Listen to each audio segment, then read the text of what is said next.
Deuxième partie de Politicien, votre rendez-vous politique. Le numéro de ce jour est consacré au Sénégal, où l'Assemblée nationale vient d'adopter une révision constitutionnelle. Les critiques de l'opposition sont connues. Le président Macky Sall voudrait, selon l'opposition, concentrer entre ses mains l'essentiel des pouvoirs. Qu'en sera-t-il dans la réalité? On en parle après avoir écouté ce qu'en dit Pape Kabo. Il est analyste politique.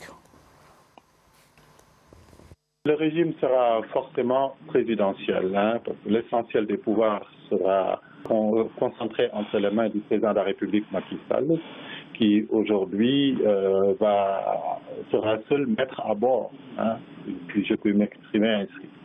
Il restera une parcelle de pouvoir à l'Assemblée nationale qui pourra toujours procéder à l'essentiel de ses missions, à savoir représenter le peuple, légiférer et contrôler l'action du gouvernement. Mais elle ne pourra plus, cette Assemblée donc, procéder à un vote de confiance pour éventuellement faire tomber un gouvernement, dans la mesure où le poste de Premier ministre, qui aurait pu être agressé dans ce cas-là, n'existe plus. Très rapidement, Moustapha Dramé, Malick Sall, le ministre sénégalais de la Justice, dit au sujet de cette réforme et en réponse aux critiques de l'opposition sénégalaise, il dit, et je le cite, cette réforme n'est pas politique, mais uniquement technique et administrative. L'objectif n'est pas d'accroître les pouvoirs du président de la République. Fin de citation. Mais, très sincèrement, si cette réforme n'a rien de politique, c'est que la politique elle-même n'existe pas.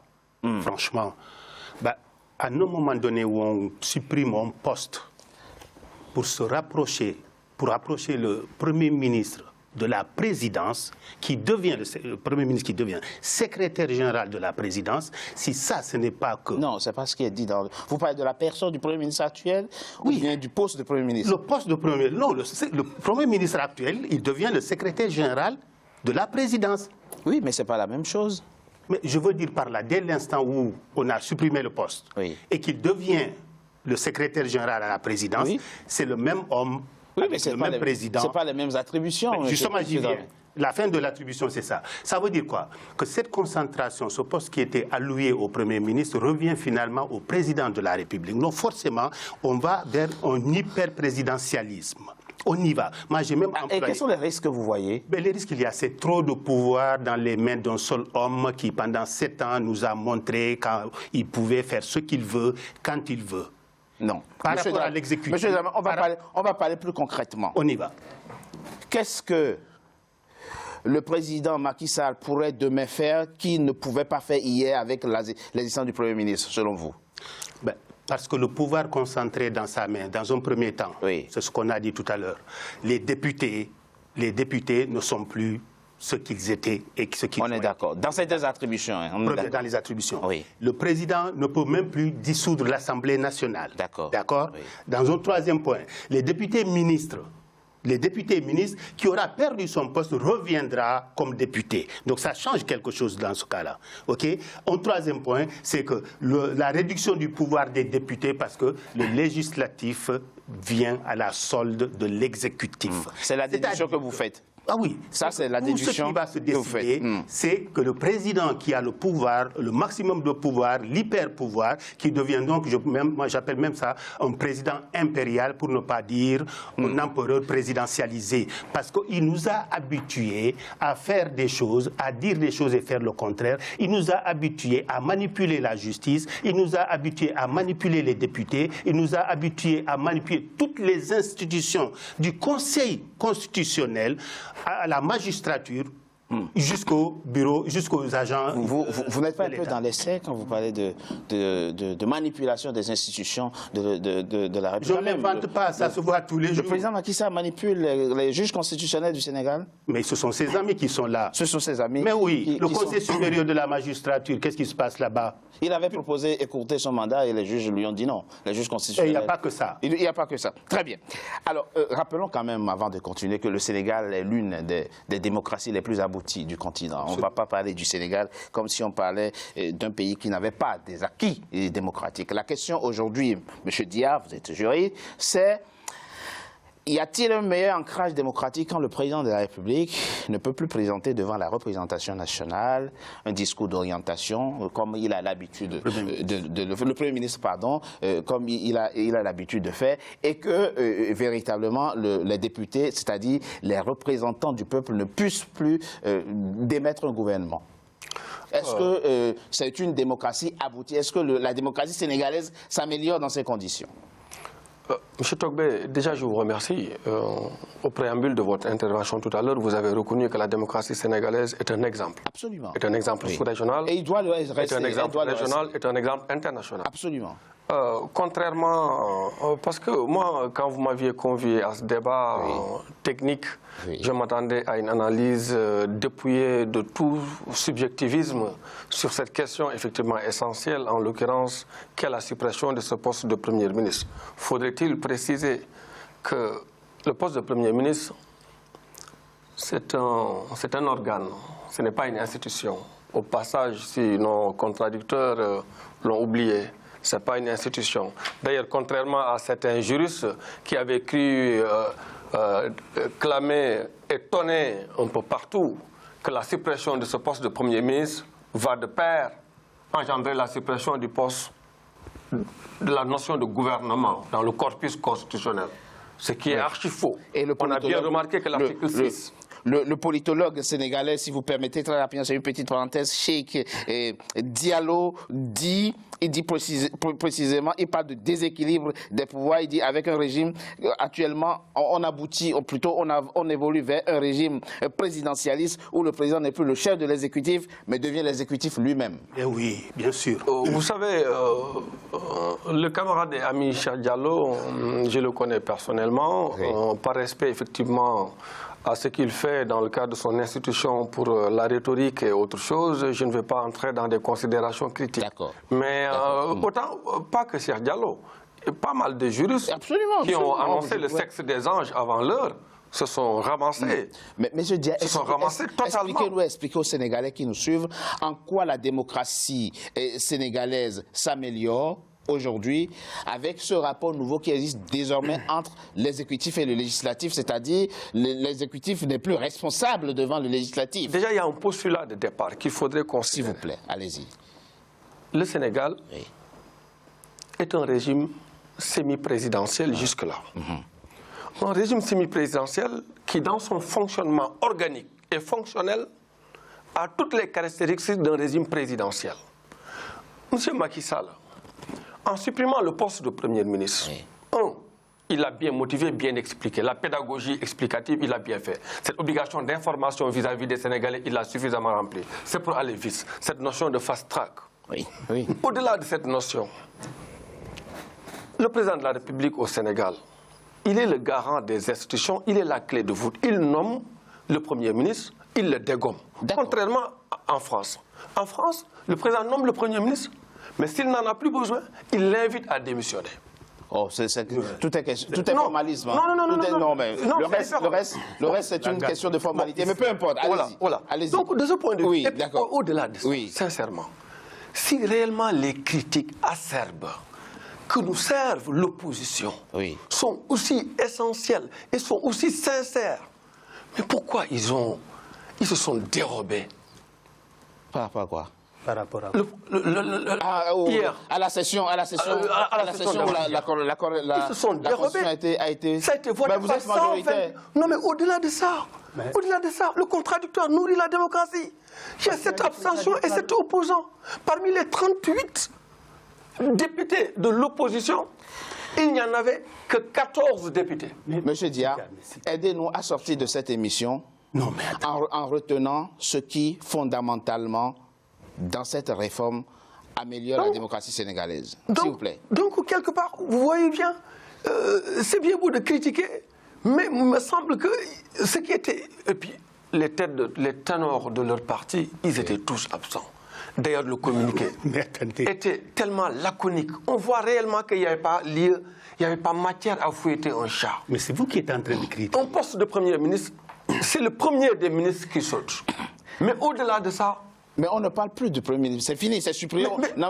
Parlons des rapports nouveaux. Non, moi, je vous pose une question. Je ne peux pas laisser entendre certaines critiques. On est d'accord. Moi, je vous pose une question sur les rapports nouveaux entre le législatif et l'exécutif. Mais les rapports nouveaux sont clairs et nets. On l'a dit tout à l'heure en préambule. Les rapports nouveaux sont clairs. Le président, mais il renforce le Parlement. Eu égard à un meilleur ancrage démocratique, je veux dire. Absolument, il renforce le Parlement. Les institutions s'en sortent. Quand il n'est plus responsable devant lui, quand le Premier n'est plus responsable devant lui. Quand il n'y a plus de motion de censure. Mais figurez-vous, le président ne peut plus dissoudre le Parlement. Oui. Le président ne peut plus dissoudre le Parlement. Oui, je te dissous pas, mais je ne suis pas responsable non plus devant toi. Ce qui permet à nos députés. Plus. Non, mais ils sont libres. Ils pourront exercer leur mandat. Ils pourront légiférer. Ils pourront contrôler l'action du gouvernement.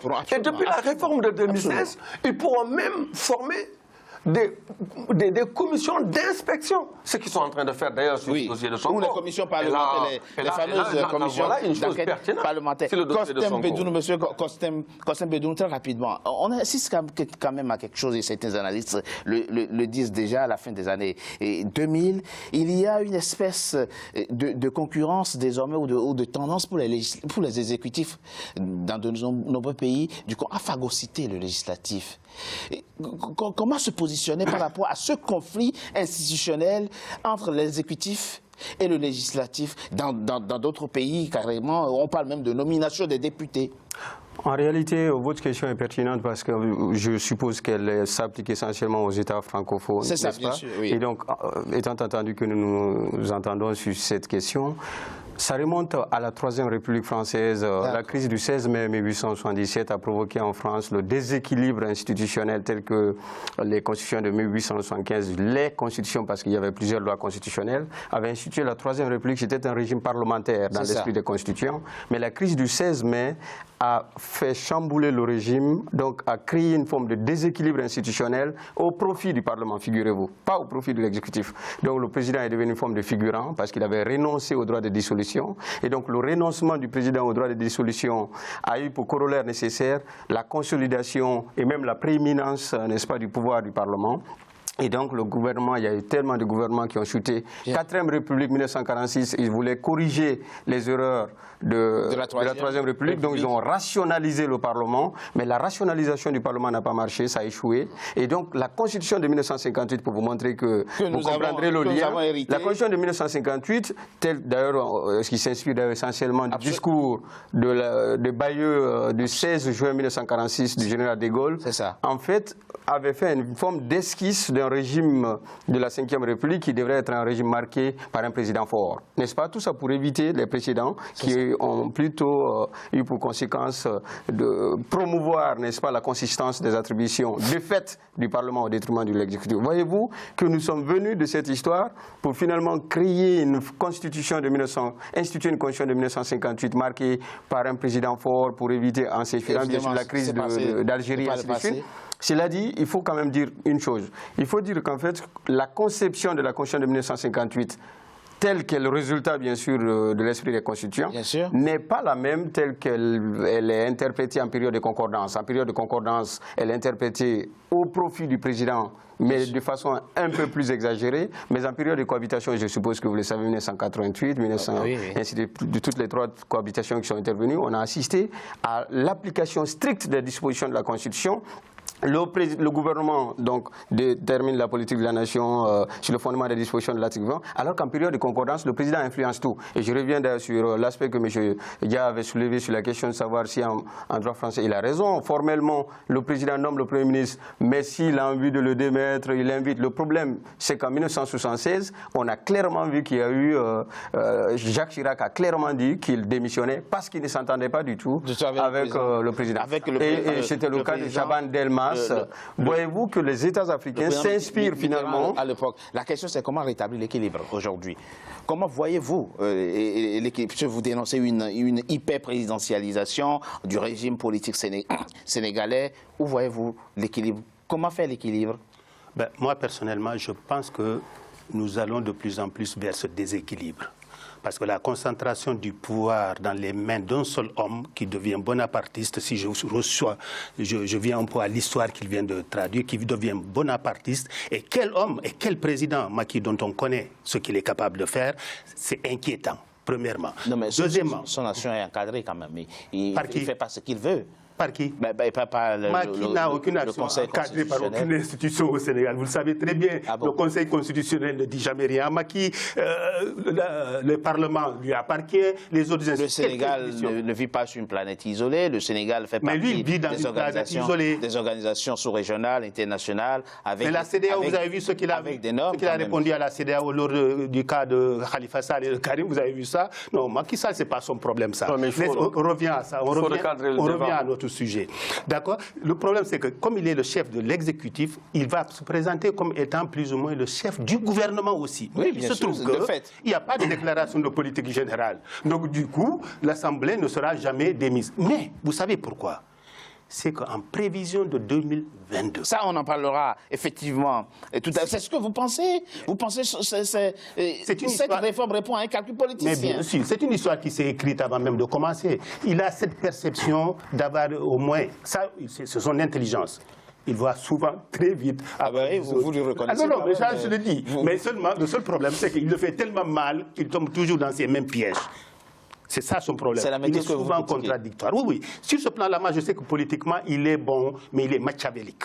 Il est machiavélique. Il ne le fait pas en fonction des intérêts des Sénégalais, il le fait en fonction de la préparation de 2024. Tout ce qui se passe là, et on va voir dans la troisième partie... 2022, oui, 2022 vous voulez dire? 2024 même. Ah, pas de législative de 2022 2022, c'est pour éviter une éventuelle cohabitation. Bon, on en parle. On marque une coup de pause. Vous savez, on revient dans quelques minutes. Il est très malin. Ah, mon Dieu. On marque une coup de pause, on revient dans quelques minutes pour la troisième et dernière partie de notre émission. À tout de suite.